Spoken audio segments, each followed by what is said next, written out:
Minisita, mu gihe turi kwitegura kwibuka ku nshuro ya 32 Jenoside yakorewe Abatutsi, nk'urubyiruko muri kubona turimo neza?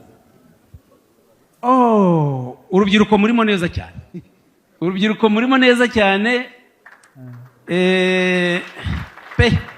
Ubu mbona urugamba mufite ku mbuga nkoranyambaga nk'urubyiruko mugaragaza isura y'igihugu, isura nziza y'u Rwanda rwacu, y'u Rwanda rugeraho mu kubaka abanyarwanda, kubaka ubumwe, kubaka amahoro, umutekano, iterambere no kuvuguruza abafite ingengabitekerezo ya jenoside.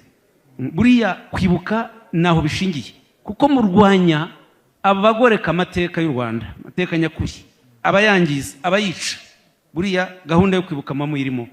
Hanyuma rero itariki nyirizina nigera, urubyiruko rwitabira ibikorwa byo kwibuka bakaza ahantu henshi gusura inzibutso, haba no mu bikorwa byo kwibuka nyirizina, gutanga ubuhamya, kubukurikira, gukora Twitter, Instagram.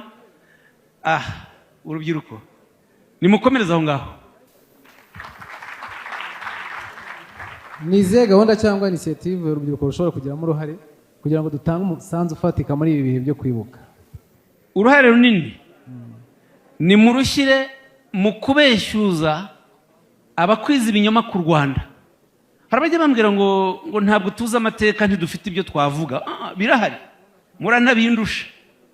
Wenda mwijya kuvuga amateka ya mbere ya 60 cyangwa mbere ya 59 n'ahandi, ni muvuga u Rwanda rw'ubu, ibyiza biri mu Rwanda uko murubona, ibyo birahagije.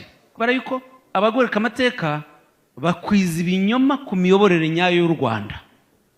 Muzabona abantu bandika ko hari ivangura riri mu gihugu, bati abaturage baragowe, nta bwisanzure buri mu Rwanda. Ubu nta bwisanzure mufite? Ntabwo burarenze. None nimujyaho rero mubabeshyuze, kandi barahari, haranabivuga bari ahangaha, hari n'abavuga ahangaha batyo bakabeshya ibintu bidafite ishingiro. Abo rero niyo nshingano ya mbere mufite, ni mugaragaza isura nyakuri y'u Rwanda, muyerekana uko u Rwanda rumeze, uko rubaryoheye, uko n'iki icyerekezo muruganishaho, n'ibyiza by'imiyoborere y'u Rwanda, bya nyakubahwa Perezida wa Repubulika n'ibintu mubona. Ariko mujya mubona abantu basebya abayobozi bakuru b'igihugu, babandagaza, kandi mubibona ugasanga abasebanya nibo babaye benshi, ababasubiza babuze cyangwa babaye bakeya, kandi byo kubasubiza bihari.